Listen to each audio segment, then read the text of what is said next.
ప్రతిరోజు నడిరాత్రిలో చేస్తావా స్నానాలు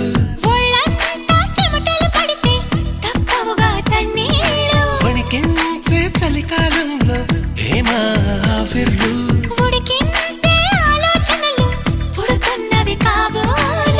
ఇంటిదిగా వేడక్కే ఊహలు రేపిందెవరు